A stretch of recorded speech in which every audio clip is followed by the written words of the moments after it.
Olha para essa pessoa do lado e diga assim: eu sou, diga bem forte, eu sou um provocador. Agora vamos lá, diga para quem está do teu lado bem forte: tema da mensagem: eu sou um provocador. A Bíblia vai nos chamar a atenção de um cara que era príncipe. Eu coloquei aqui o que ele era. Ele era príncipe, ele era chefe, ele era comandante, ele era líder da administração de Jerusalém e ele também era governador. O nome desse cara é Jairo, um dos principais da sinagoga. Esse cara tinha dinheiro, gente? Sim ou não? Sim. Esse cara tinha poder, sim ou não? Diga comigo, sim. Esse cara tinha voz política, sim ou não? Sim. Mas a Bíblia diz que a filha de Jairo estava morta. Olha para quem está do teu lado e diga assim: o que estava morto vai voltar a ter vida hoje. Porque Jesus está nessa casa. Quem pode dizer amém? Eu sou um provocador. Essa palavra eu vi um pedacinho na quarta-feira que passou. Eu fui pregar quarta-feira fora e o pastor falou para mim assim: pastor, o Senhor provocou a minha fé. Só que eu estava com uma mensagem preparada que precisava, já em Marcos 5, que precisava de um tema. E eu falei assim: eu sou um provocador. Jairo, ele vai provocar Deus no versículo 22 do capítulo 5. Olha o que diz aí, versículo 22. E eis que chegou um dos principais da sinagoga, por nome Jairo, e vendo-o, prostrou-se aos seus pés. E rogava-lhe muito, dizendo: minha filha está moribunda. Rogo-te que venhas e lhe imponhas as mãos, para que sare e viva. E foi com ele, e seguia-o uma grande multidão que o apertava. A Bíblia vai dizer que o principal da sinagoga, ele entra em desespero. Ele entra em desespero porque algo que aconteceu dentro da sua casa não tinha mais saída. A Bíblia vai dizer na minha versão, no versículo 22 até o 24, do capítulo 5, que ela era moribunda. Em outras versões vai dizer que ela já estava morta. Em outras versões vai dizer que ela já cheirava mal. Por quê? O desespero era tão grande daquele pai, porque o pai estava vivenciando algo que o dinheiro que ele tinha, o poder que ele tinha, não pagava pela vida da sua filha. E a Bíblia diz que era o principal das sinagogas. Sinagogas, para você que não sabe, era onde tinha assembleias perenes. As assembleias dos grandes fariseus, dos cananeus, dos jebuseus, dos heveus, dos eneus. E eles faziam as reuniões ali. E faziam as reuniões. E muitas vezes esses principais da sinagoga, eles como os outros juízes, eles declaravam as leis naquele lugar. Quando Jesus ia até a sinagoga, Jesus só ia para quebrar as leis humanas e cumprir a sua lei. Jesus curava no sábado, quem pode dizer aleluia? Sim. Curava. Jesus operava milagres no sábado? Sim. Jesus operava grandes milagres extraordinários nas praças, nas ruas e nas sinagogas? Sim. Isso começou a confrontar os caras da sinagoga. Por quê? Porque eles viviam aquilo que Moisés pregou lá no início de Gênesis, Êxodo, Levítico, Números e Deuteronômio, que se chama Pentateuco. A Bíblia vai dizer que eles carregavam esse costume, essa doutrina, essas coisas que viviam no passado, mas Jesus veio não simplesmente para desmerecer as leis, mas ele veio para mostrar a verdade. E a Bíblia vai dizer que Jesus chega naquele lugar e ele está passando pela multidão e de repente chega o principal da sinagoga, o cara mais famoso. Eu imagino que os seus amigos, Éder, começaram a abrir o caminho porque ele estava desesperado porque a sua filha estava moribunda, estava morta. Ele começa a chegar ali e talvez ele chegou querendo que Jesus fizesse tudo na mesma hora. E a Bíblia vai dizer que ele se prostra ao Senhor. É igual um cachorro. Eu estava lendo sobre a história do cachorro. O cachorro, quando deita no chão, diante de uma pessoa, virou a barriga para frente, ele está dizendo assim: você é maior do que eu. Você tem poder sobre mim. A cobra, quando ela encontra uma cobra maior, ela vira a barriga para cima, se finge de morta para a cobra maior não matá-la. A Bíblia vai dizer que prostração é sinal de humilhação. Sexta-feira a gente tem feito isso aqui muito bem. Temos nos prostrado ao Senhor, sentei ali perto da cruz e viro de costa, deito no chão, rolo no chão, vou lá para trás, oro, volto aqui. Sexta-feira nós estamos fazendo isso, em sinal de humilhação ao Senhor. A Bíblia vai dizer no versículo 22 que esse principal das sinagogas, ele vê a grande multidão que estava indo e junto ao mar. E eis que chegou o principal da sinagoga, chamado por nome Jairo, e ele, vendo a Jesus, o que ele faz? Se prostra. Ao mesmo tempo que ele se prostra, ele está dizendo para o Senhor assim: olha, só o Senhor pode curar a minha ferida dentro da minha casa. Só o Senhor pode trazer vida para a minha filha.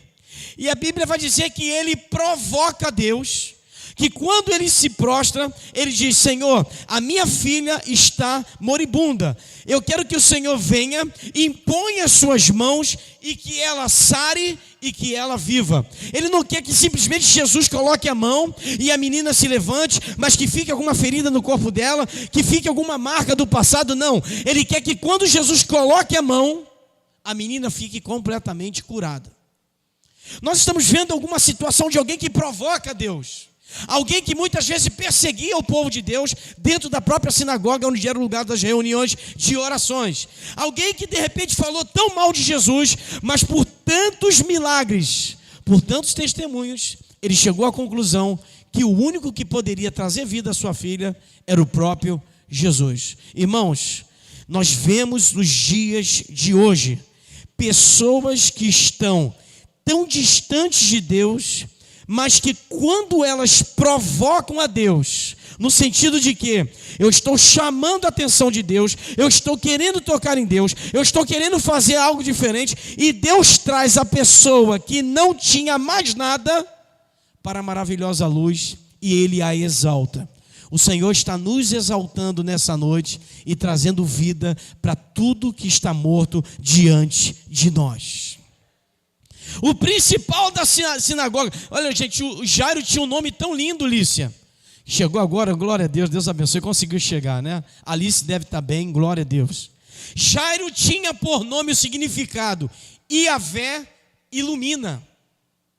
Ele tinha um nome simbólico, e eu começo a pegar algumas questões na vida de Jairo que não estão na Bíblia, mas eu tento me posicionar e entender. Se ele tem um nome dizendo que Iavé ilumina, alguém na sua casa proporcionou esse nome para uma pessoa que seria abençoada. É igual quando a gente pega um filho, a pessoa nem da igreja é: o nome do meu filho é Jonas, o nome da minha filha é Rebeca, Raquel, Esther, Noemi, o nome do meu filho é Paulo, o nome do meu filho vai ser João, o apóstolo João.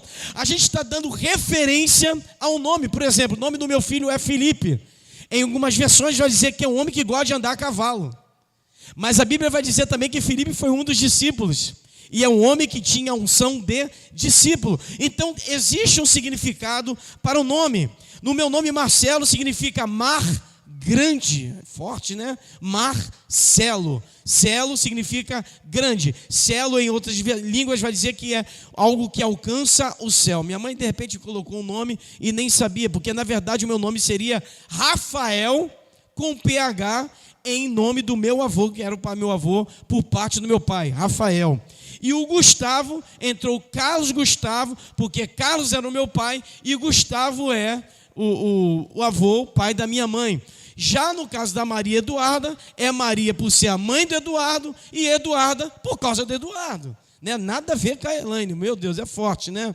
É por isso que ela tem o mesmo gênio do Dudu, aleluia, a bichinha agitada. Então o nome tem tudo a ver com a nossa família, com aquilo que Deus deu. O nome de Jairo significa Iavé ilumina. Então ele tinha um nome que alguém proporcionou para ele, para algo que iria acontecer. Deixa eu falar uma coisa para a igreja aqui hoje. Não adianta fugir daquilo que Deus tem para a nossa vida. Uma hora Ele vai iluminar a nossa casa. Uma hora Ele vai abrir os céus sobre nós e vai nos abençoar. A Bíblia vai dizer que quando Jairo está desesperado, ele vai na direção de Jesus. Mas tem uma coisa aqui linda, Yolanda. Tem uma coisa maravilhosa, Paulista. Quando ele chega perto de Jesus, a Bíblia vai dizer que no versículo 25 de Marcos 5, que uma certa mulher que havia 12 anos, há 12 anos ela tinha um fluxo de sangue. Jesus está indo com o Jairo, e a Bíblia diz que Jesus o chama para andar com ele. A Bíblia vai dizer no versículo 24, de capítulo 5 de Marcos: e foi com ele, e seguia-o uma grande multidão que apertava. Além de Jairo, tinha muita gente que precisava de cura. A prioridade não era a filha de Jairo, a prioridade era quem estava no meio da multidão. Tem coisas que a gente não pode ficar em casa esperando a bênção chegar. Você vai ter que levantar da sua cadeira, vai ter que se levantar do seu sofá, vai ter que se levantar do caminho que você está e ir em direção a Jesus. Pastor, eu quero ganhar muito dinheiro. Segue Jesus e estuda bastante. Pastor, eu quero ter um casamento feliz. Siga Jesus, mas respeite a sua esposa, respeite o seu esposo, respeite a sua família e faça da sua casa um lugar de honra. A Bíblia vai dizer que Jairo segue a Jesus porque a prioridade não era Talita Cumi, não era a filha do principal da sinagoga. O principal era a mulher do fluxo de sangue. E uma coisa tão maravilhosa é que Jesus encontra uma certa mulher. Essa mulher não tem um nome, e quando fala de uma certa mulher, é que todos que estavam ali não tinham reconhecimento dela no meio deles. Por quê? Porque ela tinha fluxo de sangue. Quem tinha fluxo de sangue nessa época de Jerusalém não poderia andar no meio das pessoas. Lepra, fluxo de sangue, mães que tinham maridos que já foram mortos, viúvas, não poderiam andar no meio do povo. Elas eram separadas. Em outras versões mais originais, vai dizer que quando a mulher tinha a sua menstruação, ela não ficava no meio de ninguém, porque ela era considerada impura. Então tinha muitas questões para acontecer alguma coisa na filha de Jairo. Entre uma mulher que há 12 anos tem um fluxo de sangue. Mas quando eu li essa palavra de 12 anos, eu fiz questão de ler, nós vamos lá para Marcos capítulo 5, versículo 42. Olha o que diz aí. E logo a menina se levantou e andava, pois já tinha, quantos anos? Diga comigo, ela tinha 12 anos. E assombraram-se com grande espanto. Só até aí. Enquanto a menina viveu 12 anos, a mulher do fluxo de sangue, ela tinha 12 anos que sofria. Mas só que o problema de Jairo era um problema de dias. O problema da mulher do fluxo de sangue era um problema de anos. São dois pesos, ou melhor, pesos e medidas completamente diferentes. Por que Jesus não curou a mulher do fluxo de sangue há 1 ano ou há 11 anos atrás? E por que curou a filha de Jairo naquele mesmo dia que ele vai até ele acompanhando a multidão? É porque há um sinal de Deus que para receber um milagre, eu tenho que ir até ele. Eu não posso esperar mais. Eu não posso ficar mais suportando a minha dor e achando que vai passar de qualquer jeito. Tem coisas que Deus aperta para poder a vitória chegar. Tem coisas que Deus passa a mão na nossa cabeça para a gente entender que Ele cuida de nós. E tem certas coisas que Deus bate mesmo, porque a Bíblia diz que Ele repreende com vara. Agora vai dizer a palavra que existem algumas coisas diferentes. A mulher do fluxo de sangue, que há 12 anos sofria, ela gastou todas as suas economias. E o homem, que era Jairo, tinha dinheiro e a filha tinha acabado de morrer, moribunda. Então, irmãos, eu quero trazer algo para cada um de nós hoje. Chegou a hora da gente provocar a Deus, porque Jairo provocou e a mulher do fluxo de sangue também provocou. Ela falou assim: se eu vier por trás da multidão e tocar em Jesus, eu serei o quê? Curada. Jairo, o pai de Talita Cumi, a menina que estava morta, se eu for até o mestre, ele vai impor as suas mãos, ela será sarada e viverá. Então, o segredo é ir até Jesus e acreditar que o propósito de ir até Jesus é para alcançarmos cura. Talvez a sua cura não seja algo que seja visível, uma cura de uma ferida visível. Não. Às vezes a nossa cura, ela é interior. Na maioria, 99%. A nossa ferida, ela é interior. Nós precisamos ser tratados no nosso interior para que vivamos diante do Senhor. Em 2 Reis, vamos lá, em 2 Reis, capítulo 2. Deixa eu ver se eu separei aqui. Separei. 2 Reis, capítulo 2. Desce tudo aí, lá no Velho Testamento. 2 Reis, capítulo 2, versículos 19 até o 22. Livro de 2 Reis, capítulo 2, do 19 até o 22. Olha o que diz aí a palavra do Senhor. Pode colocar na tela, Gabriel, sabe bem? 2 Reis. Se não for, não tem problema não, o povo vai na Bíblia mesmo. E os homens da cidade disseram a Eliseu: eis que boa é a habitação desta cidade, como o meu senhor vê. Porém as águas são o quê? São más. E a terra é estéril.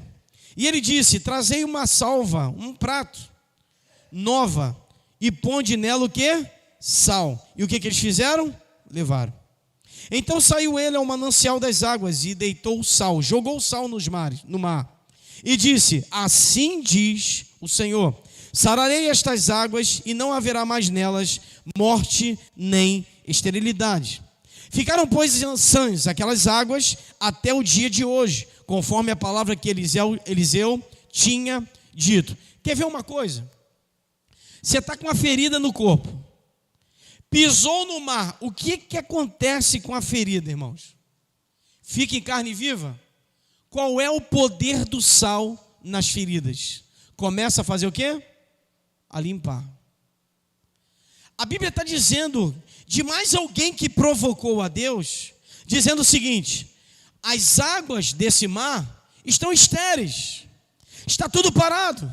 Mas a Bíblia diz que Eliseu vai provocar as águas para que elas sejam doces. Mas só que Eliseu não jogou açúcar União nem o Guarani, ele jogou sal. A Bíblia diz que nós somos sal e luz do... A nossa vida tem que ser doce diante das pessoas. Transformação, ela vem de dentro para fora. Eliseu vai provocar Deus jogando sal num prato. É um pratinho de sal em meio a um mar enorme. Tem milagres que começam com pequenas porções para grandes vitórias. O que Deus está fazendo no nosso meio hoje é colocando pequenas porções de milagres para que o maior milagre aconteça. Hoje, em nome do Senhor Jesus, irmãos, eu profetizo que o Senhor já está tocando nessa igreja, que o Senhor já está tocando nas nossas famílias, que o Senhor já está tocando nas nossas casas agora. Para o meu irmão que está aqui, que está pela live, minha irmã, eu profetizo nessa noite que o Senhor virá com porções pequenas para grandes vitórias. Obrigado, Senhor, por essa noite, porque eu sei que o Senhor está tocando na nossa família. Eu profetizo que lá na casa do Eduardo, que está querendo vender a casa dele, em nome de Jesus, vai encontrar alguém que vai comprar aquela casa e tudo aquilo será sanado no nome de Jesus. Eu profetizo nessa noite a cura da Alice. Eu profetizo nessa noite a cura de todos que estão aqui, sobre a vida da tua serva que está aqui também, a tua serva Rafaela. Eu profetizo a cura. Estou aqui orando, irmão. Você pode dar glória a Deus por isso? O Senhor está ouvindo o nosso clamor. Se você provocar e ir até Deus, a vitória vai ser certa. Quem recebe isso, diga glória a Deus. As águas eram mais, só que o Senhor fez tudo diferente. Vimos a história de Eliseu. Vamos para a história de Elias. 1 Reis, capítulo 18. Volta um pouquinho aí. 1 Reis 18, versículos 44 até o 46. Isso, Gabriel, foi rapidinho, hein? 1 Reis 18, 44 ao 46. Olha o que diz aí. E sucedeu que a 7ª vez disse: eis aqui uma pequena nuvem, com uma mão de um homem, subindo do mar. Então disse ele: sobe e dize a Acabe: aparelha o teu carro e desce, para que a chuva não te impeça. 45. E sucedeu que, entretanto, os céus se enegreceram com nuvens e vento, e veio uma grande chuva. E Acabe subiu ao carro e foi para Jezreel. Versículo 46 e último. E a mão do Senhor estava sobre, e não sobre Acabe, o qual cingiu os seus lombos e veio correndo perante Acabe, até a entrada de Jezreel. A Bíblia está dizendo que Elias diz, no capítulo 17, versículo 1 de 1 Reis, que não iria chover. Pode fechar, Gabriel. Não iria chover. E quando Elias diz que não vai chover, passa 3 anos e meio. Eu falei isso aqui tem 2 ou 3 semanas. E quando não chove, Elias recebe a visita do Senhor e diz: profetiza, Elias, porque agora vai chover. Quando Elias profetiza, a Bíblia vai falar que na 7ª vez, Elias vê com o seu moço no monte uma nuvem do tamanho da mão de um homem. Mas não era um homem normal como eu e você, no sentido genético, homens. Mas está falando que é do tamanho da mão de um homem que era o próprio Senhor. Os céus se enegreceram e ele falou que não haveria chuva. Quando Elias recebe, irmão, isso aqui é profético. Quando Elias vai provocar a Deus, e Deus fala com ele: Elias, chegou o momento, depois de 3 anos e meio, que vai ter chuva. E o que Elias fez? Ele ouve do seu moço: desce do monte, porque está vindo uma grande nuvem, e essa nuvem está negra, ela está carregada de água. A Bíblia diz que Elias começa a correr e vai para Jezreel, que seria o lugar do encontro do milagre. Mas tem uma coisa aí: Acabe, que era rei de Israel, segundo rei de Israel, ou melhor, segundo rei de Israel, é isso? Segundo Acabe, não, já vai 8º mais ou menos. A Bíblia vai dizer que Acabe pega os seus cavalos e vai para Jezreel para ver o milagre. Só que Elias vai correndo. Eu pergunto a você, você imagina quantos quilômetros Elias correu para alcançar Acabe? 200 quilômetros. Daqui a Rio das Ostras, que são 180 e mais um pouquinho. A Bíblia diz que Elias corre para ver o milagre acontecer. Ele não vai com os cavalos de Acabe, ele vai correndo. Éder, 200 quilômetros, correndo. Quebrou esses caras aí do início do ano que tem aquela, qual o nome? Corrida de quê? São Silvestre. Acabou com a São Silvestre. 200 quilômetros correndo, e a Bíblia vai relatar que Elias passa os carros de Acabe. Quem provoca Deus perde a noção de tempo. Quem provoca Deus e busca Deus sobre todas as coisas, não perde tempo com as coisas desse mundo.